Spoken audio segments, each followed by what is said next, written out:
ओम शांति। 19/11/2020 आज का साकार महावाक्य। बाबा कहते, मीठे बच्चे, ये सारी दुनिया रोगियों की बड़ी हॉस्पिटल है। बाबा आए हैं सारी दुनिया को निरोगी बनाने। आज का प्रश्न है, कौन सी स्मृति रहे तो कभी भी मुरझाई व दुख की लहर नहीं आ सकती है। उत्तर है, अभी हम इस पुरानी दुनिया, पुराने शरीर को छोड़ घर में जाएंगे, फिर नई दुनिया में पुनर्जन्म लेंगे। हम अभी राजयोग सीख रहे हैं राजाई में जाने के लिए। बाप हम बच्चों के लिए रूहानी राजस्थान स्थापन कर रहे हैं। यही स्मृति रहे तो दुख की लहर नहीं आ सकती। आज का गीत, तुम ही हो माता पिता, तुम ही हो बंधु सखा, तुम ही हो। ओम शांति। गीत कोई तुम बच्चों के लिए नहीं है, नए नए को समझाने के लिए है। ऐसे भी नहीं कि यहाँ सब समझदार ही हैं। नहीं, बेसमझ को समझदार बनाया जाता है। बच्चे समझते हैं हम कितने बेसमझ बन गए थे। अब बाप हमको समझदार बनाते हैं। जैसे स्कूल में पढ़कर बच्चे कितना समझदार बन जाते हैं। हर एक अपनी अपनी समझ से बैरिस्टर, इंजीनियर आदि बनते हैं। यह तो आत्मा को समझदार बनाना है। पढ़ती भी आत्मा है शरीर द्वारा, परंतु बाहर में जो भी शिक्षा मिलती है वह है अल्पकाल के लिए शरीर निर्वाह अर्थ। भल कोई कन्वर्ट भी करते हैं, हिंदुओं को क्रिश्चियन बना देते हैं। किस लिए? थोड़ा सुख पाने के लिए, पैसे, नौकरी आदि सहज मिलने के लिए, आजीविका के लिए। अब तुम बच्चे जानते हो, हमको पहले पहले तो आत्मा अभिमानी बनना पड़े। यह है मुख्य बात, क्योंकि यह है ही रोगी दुनिया। ऐसा कोई मनुष्य नहीं जो रोगी नहीं बनता हो। कुछ ना कुछ होता जरूर है। यह सारी दुनिया बड़े ते बड़ी हॉस्पिटल है, जिसमें सब मनुष्य पतित रोगी हैं।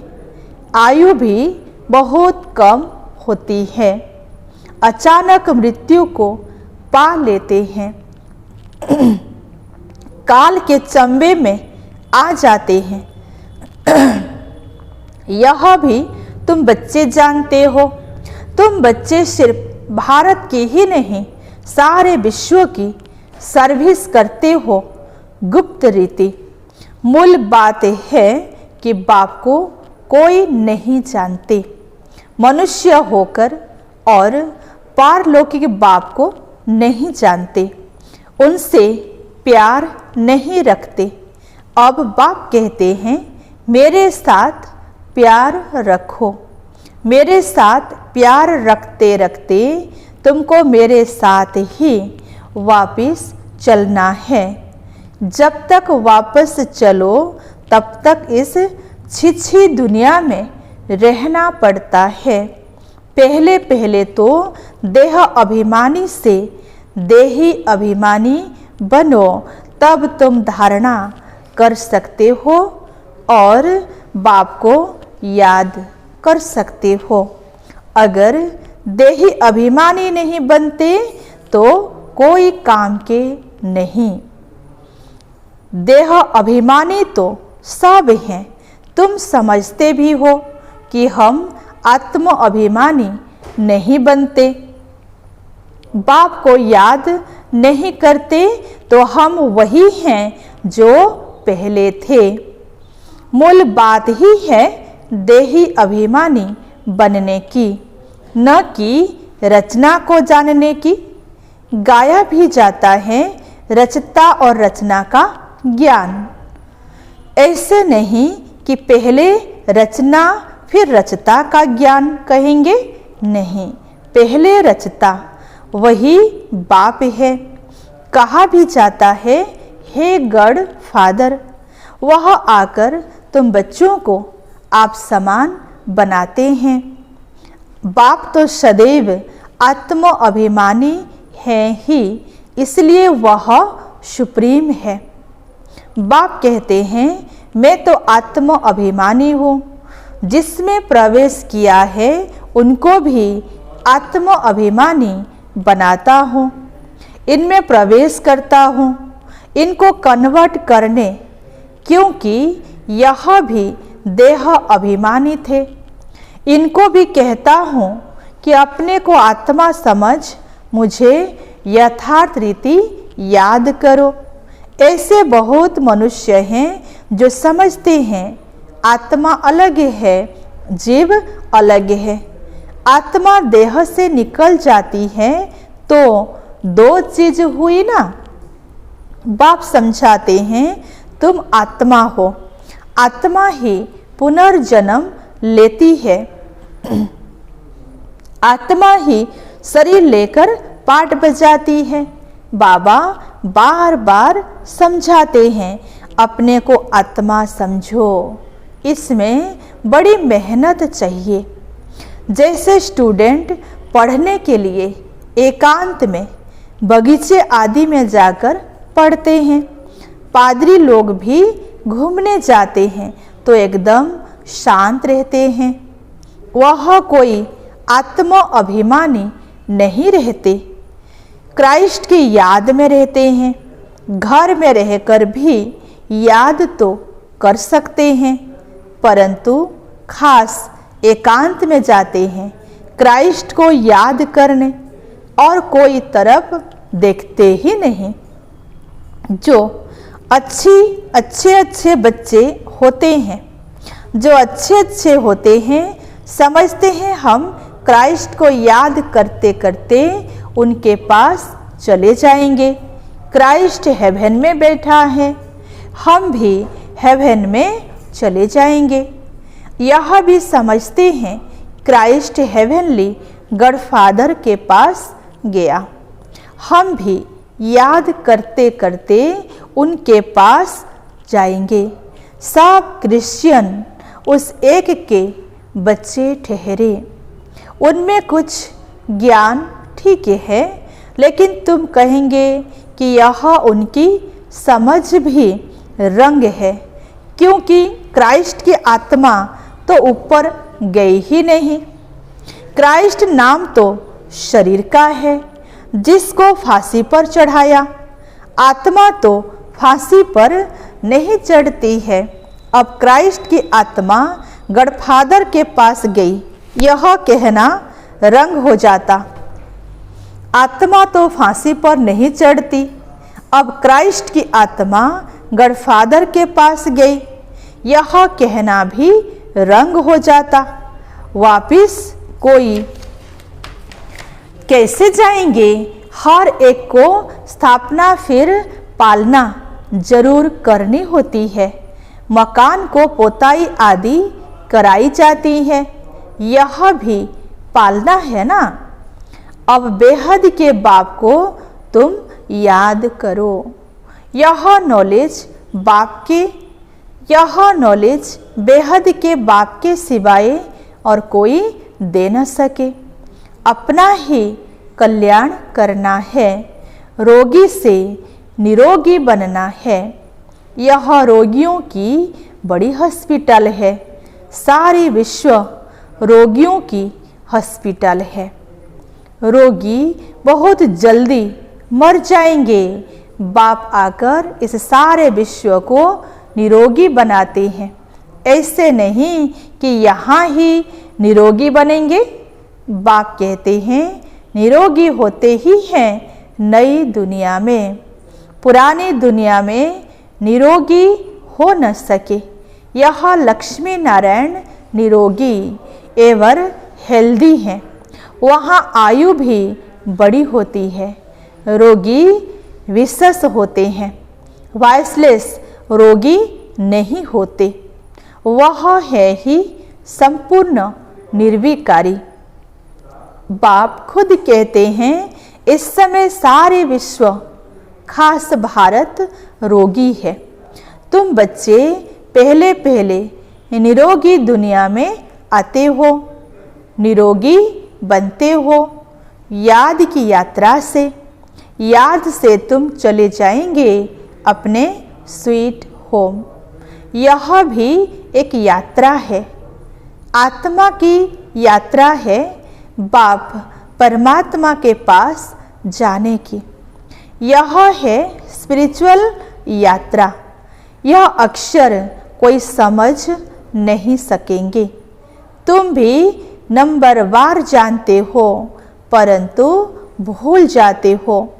मूल बात है यह, समझाना भी है बहुत सहज, परंतु समझाए वह जो खुद भी रूहानी यात्रा पर हो। खुद होगा नहीं, दूसरे को बताएंगे तो तीर नहीं लगेगा। सच्चाई का जौहर चाहिए। हम बाबा को इतना याद करते हैं जो बस स्त्री पति को कितना याद करती है। यह है पतियों का पति, बापों का बाप, गुरुओं का गुरु। गुरु लोग भी उस बाप को ही याद करते हैं। क्राइस्ट भी बाप को ही याद करते थे, परंतु उनको कोई जानते नहीं है। बाप जब आए तब आकर अपनी पहचान देवे। भारतवासियों को ही बाप का पता नहीं है तो औरों को कहाँ से मिल सकता। विलायत से भी यहाँ आते हैं योग सीखने के लिए। समझते हैं प्राचीन योग भगवान ने सिखाया है। यह है भावना। बाप समझाते हैं सच्चा सच्चा योग तो मैं ही कल्प कल्प आकर सिखलाता हूँ, एक ही बार। मुख्य बात है अपने को आत्मा समझ बाप को याद करो। इसको ही रूहानी योग कहा जाता है। बाकी सब का जिस्मानी योग ब्रह्म से योग रखते हैं। वह भी बाप तो नहीं है, वह तो ब्रह्म तत्व है। रहने का स्थान तो राइट एक ही बाप है। एक बाप को ही सत्य कहा जाता है। यह भी भारतवासियों को पता नहीं कि बाप ही सत्य कैसे है। वही सचखंड की स्थापना करते हैं। सचखंड और झूठखंड। तुम जब सचखंड में रहते हो तो वहाँ रावण राज्य ही नहीं होता। आधा कल्प बाद रावण राज्य झूठखंड शुरू होता है। सचखंड पूरा सतयुग को कहेंगे। फिर झूठखंड पूरा कलयुग का अंत। अभी तुम संगम पर बैठे हो, न इधर हो न उधर हो। तुम ट्रैवल कर रहे हो, तुम यात्रा कर रहे हो। आत्मा ट्रैवल कर रही है, शरीर नहीं। बाप आ करके यात्रा करना सिखलाते हैं। यहाँ से वहाँ जाना है, तुमको यह सिखलाते हैं। वो लोग फिर स्टार्स, मून आदि तरफ जाने की ट्रैवल करते हैं। अभी तुम जानते हो उनमें कोई फायदा नहीं। इन चीज़ों से ही सारा विनाश होना है। बाकी जो भी इतनी मेहनत करते हैं सब व्यर्थ है। तुम जानते हो ये सब चीज़ें जो साइंस से बनती हैं वह भविष्य में तुम्हारे ही काम आएंगी। यह ड्रामा बना हुआ है। बेहद का बाप आकर पढ़ाते हैं तो कितना रिगार्ड रखना चाहिए। टीचर का वैसे भी बहुत रिगार्ड रखते हैं। टीचर फरमान करते हैं कि अच्छी रीति पढ़कर पास हो जाओ। अगर फरमान को नहीं मानेंगे तो नापास हो जाएंगे। बाप भी कहते हैं तुमको पढ़ाते हैं विश्व का मालिक बनाने। यह लक्ष्मी नारायण मालिक है ना, बल प्रजा भी मालिक है, परंतु दर्जे तो बहुत है ना। भारतवासी भी सब कहते हैं ना कि हम मालिक हैं। गरीब भी भारत का मालिक अपने को समझेगा, परंतु राजा और उनमें फर्क कितना है। नॉलेज से मर्तबे का फर्क हो जाता है। नॉलेज में भी होशियारी चाहिए, पवित्रता भी जरूरी है, तो हेल्थ वेल्थ भी चाहिए। स्वर्ग में सब है ना। बाप एम ऑब्जेक्ट समझाते हैं। दुनिया में और कोई की बुद्धि में यह एम ऑब्जेक्ट होगी नहीं।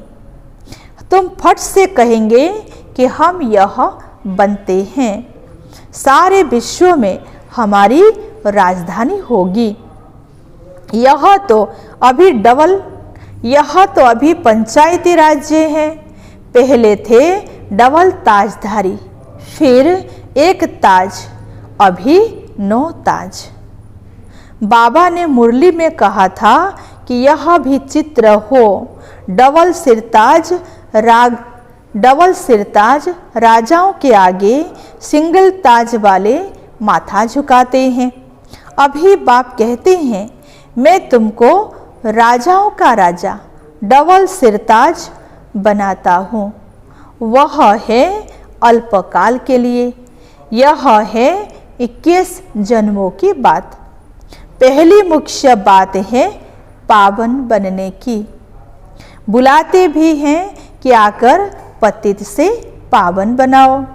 ऐसे नहीं कहते कि राजा बनाओ। अभी तुम बच्चों का है बेहद का सन्यास। इस दुनिया से ही चले जाएंगे अपने घर, फिर हेवन में आएंगे। अंदर में खुशी रहनी चाहिए, जबकि समझते हैं हम घर जाएंगे, फिर राजाई में आएंगे, फिर मुरझाइश, दुख आदि। यह सब क्यों होना चाहिए? हम आत्मा घर जाएंगी, फिर पुनर्जन्म नई दुनिया में लेंगी। बच्चों को स्थायी खुशी क्यों नहीं रहती है? माया का ओपोजिशन बहुत है, इसीलिए खुशी कम हो जाती है। पतित पावन खुद कहते हैं मुझे याद करो तो तुम्हारे जन्म जन्मांतर के पाप भस्म हो जाएंगे। तुम स्वदर्शन चक्रधारी बनते हो, जानते हो। फिर हम अपने राजस्थान में चले जाएंगे। यहाँ भिन्न भिन्न प्रकार के राजाएं हुए हैं। अब फिर रूहानी राजस्थान बनना है। स्वर्ग के मालिक बन जाएंगे। क्रिश्चियन लोग हेवन का अर्थ नहीं समझते हैं। वह मुक्ति धाम को हेवन कह देते हैं। ऐसे नहीं कि हेवनली गॉडफादर कोई हेवन में रहते हैं। वह तो रहते ही हैं शांति धाम में। अभी तुम पुरुषार्थ करते हो पैराडाइज में जाने के लिए। यह फर्क बताना है। गॉडफादर है मुक्ति धाम में रहने वाला।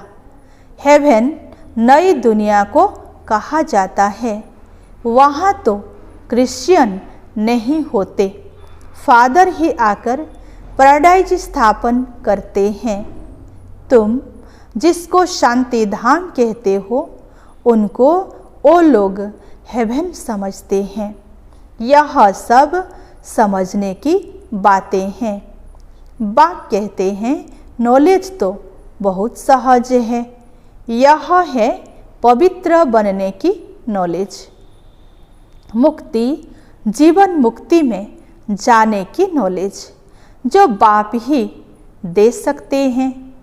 जब किसी को फांसी दी जाती है तो अंदर में यही रहता है कि हम भगवान पास जाते हैं। फांसी देने वाले भी कहते हैं कि गढ़ को याद करो। गढ़ को जानते दोनों नहीं हैं। उनको तो उस समय मित्र संबंधी आदि जाकर याद पड़ते हैं। गायन भी है अंतकाल जो स्त्री सिमरे, कोई न कोई याद जरूर रहता है। सतयुग में ही मोहजित रहते हैं। वहाँ जानते हैं एक खाल छोड़ दूसरी ले लेंगे। वहाँ याद करने की दरकार नहीं। इसलिए कहते हैं दुख में सिमरण सब करें, सुख में करे ना कोई। यहाँ दुख है इसलिए याद करते हैं भगवान से कुछ मिले। वहाँ तो सब कुछ मिला हुआ है। तुम कह सकते हो हमारा उद्देश्य है मनुष्य को आस्तिक बनाना, धनी का बनाना। अभी सब निधन के हैं, हम धन का बनते हैं। सुख शांति संपत्ति का वर्षा देने वाला बाप ही है। इन लक्ष्मी नारायण की कितनी बड़ी आयु थी यह भी जानते हैं। भारतवासियों की पहले पहले आयु बहुत बड़ी रहती थी, अब छोटी है।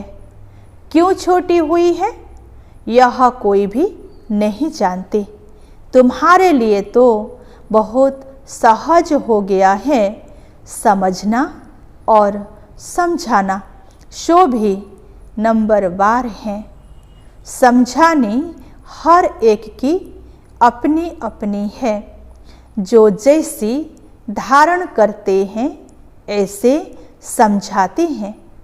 अच्छा मीठे मीठे सिक्की लधे बच्चों प्रति माता पिता बाप दादा का याद प्यार और नमस्ते।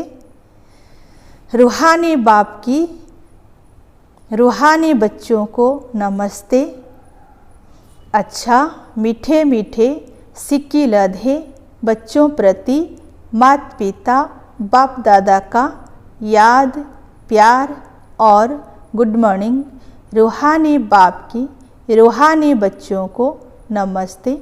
रूहानी बच्चों की रूहानी माता पिता बाप दादा को याद प्यार गुड मॉर्निंग नमस्ते नमस्ते। सार है पहला पॉइंट, जैसे बाप सदैव आत्म अभिमानी हैं ऐसे आत्म अभिमानी रहने का पूरा पूरा पुरुषार्थ करना है। एक बाप को दिल से प्यार करते करते बाप के साथ घर चलना है। दूसरी पॉइंट, बेहद के बाप का पूरा पूरा रिगार्ड रखना है, अर्थात बाप के फरमान पर चलना है। बाप का पहला फरमान है कि बच्चे अच्छी रीति पढ़कर पास हो जाओ। इस फरमान को पालन करना है। आज का वरदान है सेंस और इसेंस के बैलेंस द्वारा अपनेपन को स्वाहा करने वाले विश्व परिवर्तक भव। विस्तार है सेंस अर्थात ज्ञान की पॉइंट्स, समझ और इसेंस अर्थात सर्वशक्ति स्वरूप स्मृति एवं और समर्थ स्वरूप। इन दोनों का बैलेंस हो तो अपनापन व पुरानापन स्वाहा हो जाएगा। हर सेकंड, हर संकल्प, हर बोल और हर कर्म विश्व परिवर्तन की सेवा प्रति स्वाहा होने से विश्व परिवर्तक स्वतः बन जाएंगे। जो अपनी देह की स्मृति सहित स्वाहा हो जाते हैं, उनके श्रेष्ठ वाइब्रेशन द्वारा वायुमंडल का परिवर्तन सहज होता है। आज का स्लोगन, प्राप्तियों को याद करो तो दुख व परेशानी की बातें भूल जाएंगी। अच्छा, ओम शांति।